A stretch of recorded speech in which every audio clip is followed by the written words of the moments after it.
A luxury hotel in the Swiss Alps transforms into a fortress, guarded by shadows and secrecy. Limousines, sleek and silent, deliver the world's most powerful names that echo through history and headlines. Kissinger, Merkel, Zuckerberg, Soros, Gates. This isn't just a meeting, it's the annual Bilderberg gathering, so-called the Illuminati class reunion. Bilderberg insists it's just a forum for discussing global issues. But why the silence? No minutes, no logs, no media. Members are sworn to secrecy. What are they hiding?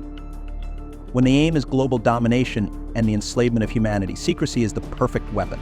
Michael Jansen, a freelance journalist, had to explain that. He was once skeptical of such theories, dismissing them as the wild fantasies of conspiracy buffs. But the deeper he dug, the more he uncovered a network of control that spanned nations and decades. This isn't fiction. These organizations existed, and their power was real, growing, suffocating. As their influence spread, so did the chaos, economic collapses, governmental breakdowns, the erosion of personal freedom, all hidden behind in the name of the greater good. But who defines that good and at what cost? Let's explore these secrets with Akashic record.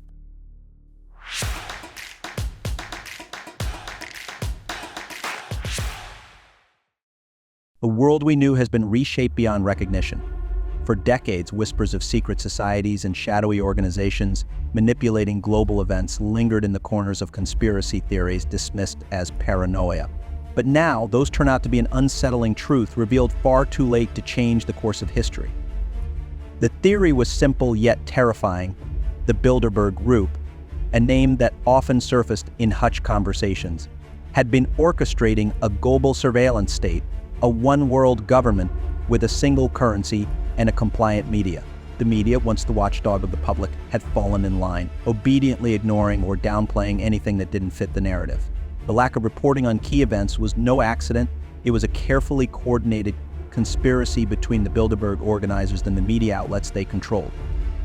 If you pay close attention, the traces are everywhere. Major world events often follow Bilderberg meetings with eerie precision. Brexit, which sent shockwaves through Europe, was a topic of discussion weeks before it turned reality. The COVID-19 pandemic.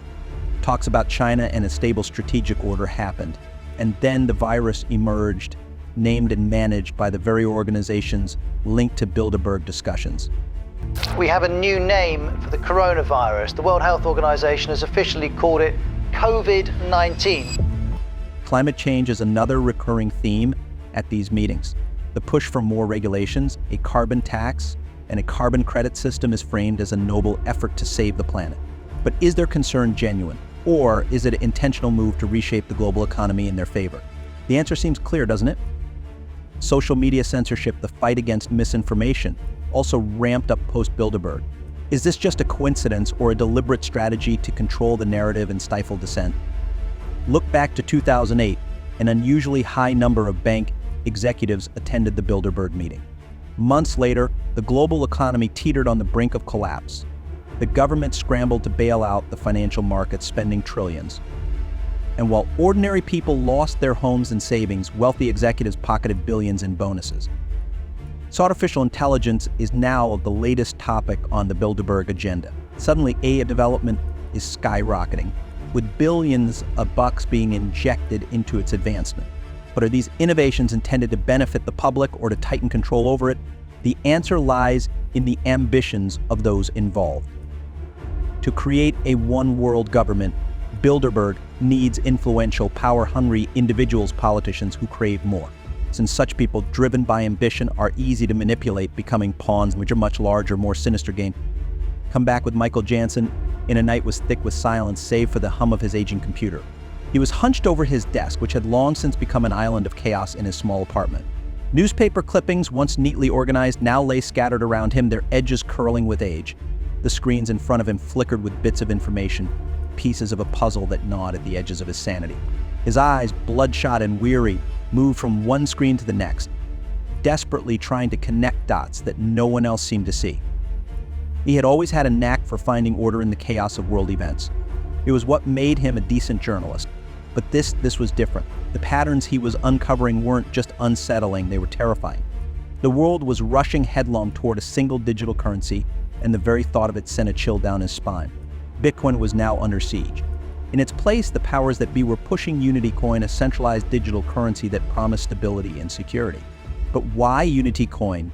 Bitcoin already offered everything they claimed to want. The truth he feared lay in the details no one was talking about.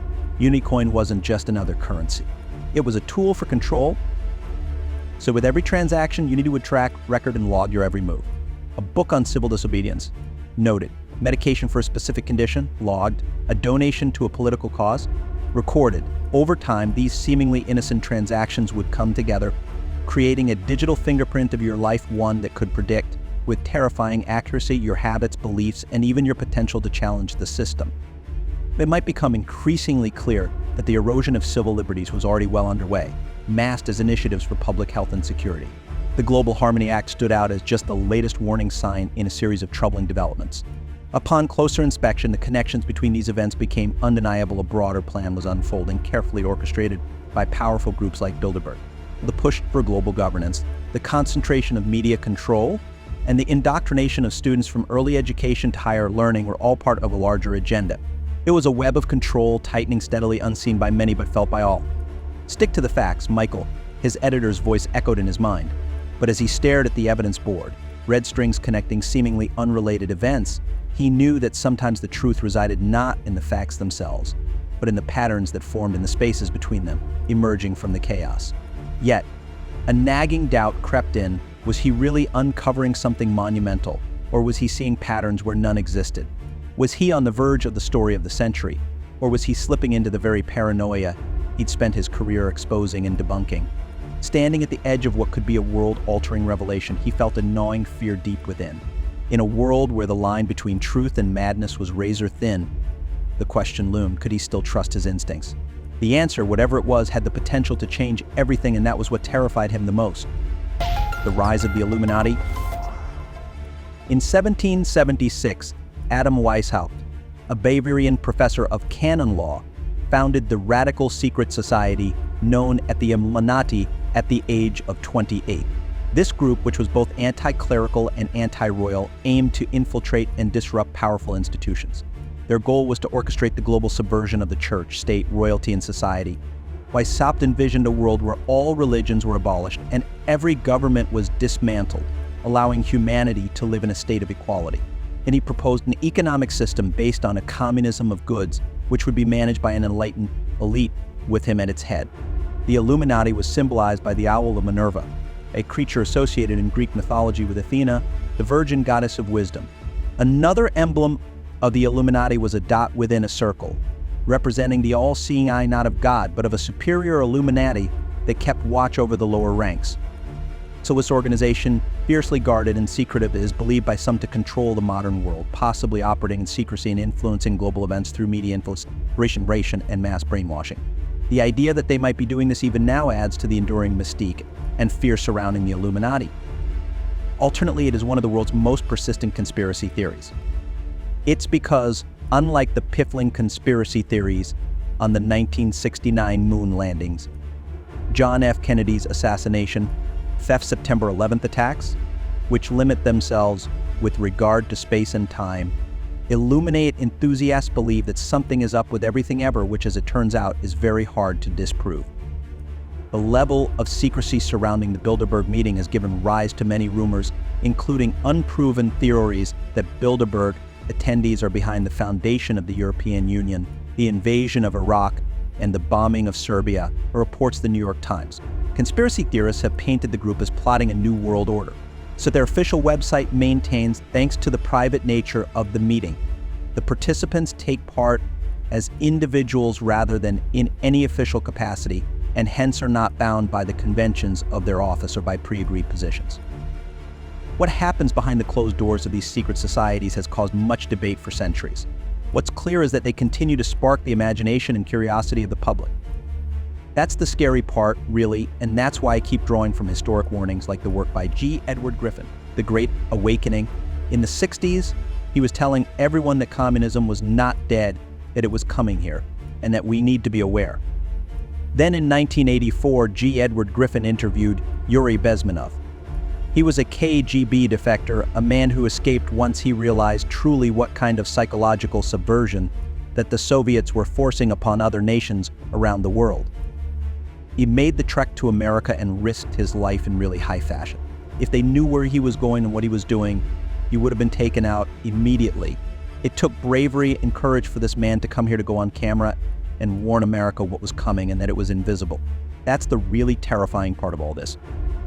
We know how to navigate military war, but when it's a psychological war, when it's invisible, and when it's happening in such a way that even really wise, intelligent people can't perceive it, that can conquer even the most protected nation. He came here to let us know what was taking place. He had only seen America being the land of the free and the home of the brave. He was shocked in the 80s because he got here and didn't realize how far advanced the active measures had already reached in the United States. It was shocking to him. He took it upon himself to do interview after interview to warn America. He said, "Let me tell you from my perspective as a former KGB propagandist. This is what's happening to the minds of your people, and you need to be very careful. The time bomb is ticking and the danger is coming closer and closer." But no one listened to him. One of the deadliest things that any nation has ever said is, "That can never happen here." We've been saying that for too long. Unfortunately, now it is happening here.